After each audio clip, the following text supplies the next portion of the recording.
গাজীপুরের কাজী আজমউদ্দিন কলেজে জাতীয়তাবাদী ছাত্রদলের কর্মসূচিকে সামনে রেখে গতকাল ২৬শে নভেম্বর দুপুরে শিক্ষার্থীদের জোরপূর্বক আটকে রাখার ঘটনা ঘটেছে।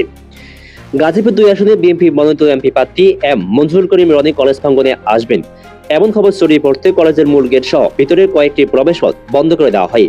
এতে শত শত শিক্ষার্থী আটকা পড়ে ভিতরে। ঘটনার সময় উপস্থিত শিক্ষার্থীরা অভিযোগ করেন, সকাল থেকে ক্যাম্পাসে অস্বাভাবিক পরিস্থিতি তৈরি হয়। হঠাৎ করে কলেজের গেট বন্ধ করে দেওয়া হলে কেউ ভিতর থেকে বের হতে পারেনি।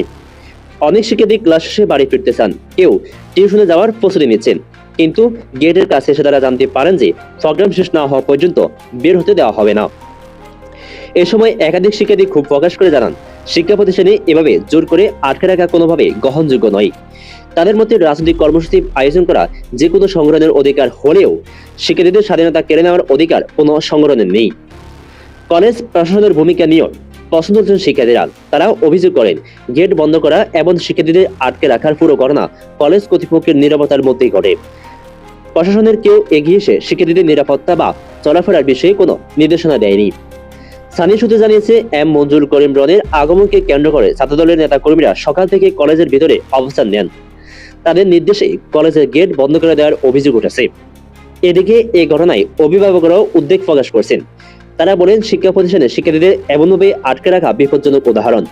এর ফলে শিক্ষার্থীর নিরাপত্তা ঝুঁকিতে এবং পড়াশোনার পরিবেশ নষ্ট হয়। শিক্ষা সংশ্লিষ্ট ব্যক্তিরা বলছেন, শিক্ষা প্রতিষ্ঠানে রাজনৈতিক কর্মসূচি নতুন নয়, তবে শিক্ষার্থীদের জোর করে আটকে রাখা স্পষ্ট অন্যায় এবং নৈতিকতা বিরোধী কাজ। তাদের মধ্যে শিক্ষার্থীদের স্বাধীনতা এবং নিরাপত্তা রক্ষা করা কলেজ প্রশাসনের প্রধান দায়িত্ব। ঘটনার পর শিক্ষার্থীদের মধ্যে ক্ষোভ দেখা দিলেও কেউ প্রকাশ্যে কথা বলতে চাননি, সম্ভাব্য চাপ এবং প্রতিশোধের ভয়ে। তবে তারা জানাচ্ছে, এমন ঘটনা বারবার ঘটলে কলেজের শিক্ষার পরিবেশ মারাত্মকভাবে ক্ষতিগ্রস্ত হবে। এ বিষয়ে কলেজ প্রশাসনের পক্ষ থেকে এখনো কোনো আনুষ্ঠানিক বক্তব্য পাওয়া